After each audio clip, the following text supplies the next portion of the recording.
Hello നമസ്കാരം. ഇത് ഇന്നലെ സൺഡേ ആയിട്ട് ഞാനും മോനും കൂടെ ചെയ്ത പരിപാടിയാണ് കേട്ടോ. ഇവിടെ നമ്മുടെ ഈ ബിഗ് വിൻഡോയുടെ ഫ്രണ്ടിൽ ഇതുപോലെ ഒന്ന് ഈ ഗ്രാസ് മാറ്റ് കയ്യിലുണ്ടായിരുന്നതാണ്. മുകളിലൊരു ടെറസ് ഗാർഡൻ ഞാൻ മുമ്പ് ചെയ്തിരുന്നു.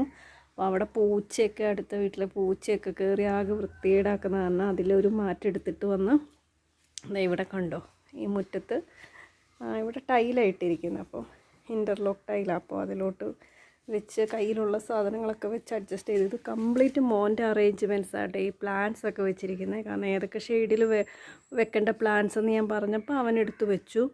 ഇവിടെ ഞാൻ പൊതുവെ ചെടികളൊക്കെ നടുന്ന സ്ഥലം കേട്ടോ. ഞാൻ മുമ്പ് കാണിച്ചിട്ടുണ്ട് ഈ ഏരിയ. ചെടികളൊക്കെ എല്ലാം നടാനായിട്ട് ഇവിടെ നിരത്തി വെച്ച്, അങ്ങനെ എനിക്ക് ടൈം കിട്ടുന്നതനുസരിച്ചാണ് നടുന്നത്. അപ്പോൾ ഈ ഒരു ഏരിയ കുറച്ച് ക്ലീൻ ആക്കാമെന്ന് വിചാരിച്ചു. നമ്മുടെ കയ്യിലൊരു കുഞ്ഞ് പോണ്ടുണ്ട്, ഗപ്പി ഫിഷൊക്കെ ഉണ്ടായിരുന്നു, എല്ലാത്തിനും തവള പിടിച്ചു. ഇനിയിപ്പോൾ അതിൽ വല്ല താമരയോ ആമ്പലോ എന്തെങ്കിലും നട്ടുപിടിപ്പിക്കാമെന്ന് വിചാരിച്ചു കേട്ടോ. അപ്പോൾ ഇങ്ങനെ ഒരു അറേഞ്ച്മെൻറ്റ്സ് തൽക്കാലത്തേക്ക് ചെയ്തേക്കുവാണേ. ഇനി ഇവിടെ ബാക്കി ഏരിയയൊക്കെ ക്ലീൻ ആക്കാനും ചെയ്യാനും ഉണ്ട്. എന്നാലും ഒരു ഹാഫ് ഏരിയ നമ്മൾ ഇന്നലത്തെ കഠിനാധ്വാനമാണ് സൺഡേ ആയിട്ടുള്ളത്. പക്ഷെ നല്ല രസമുണ്ട്. ഞാൻ ഇപ്പോൾ കിച്ചണിൽ നിന്ന് ഇറങ്ങുമ്പോൾ നോക്കുമ്പോൾ നല്ല ഭംഗിയാണേ.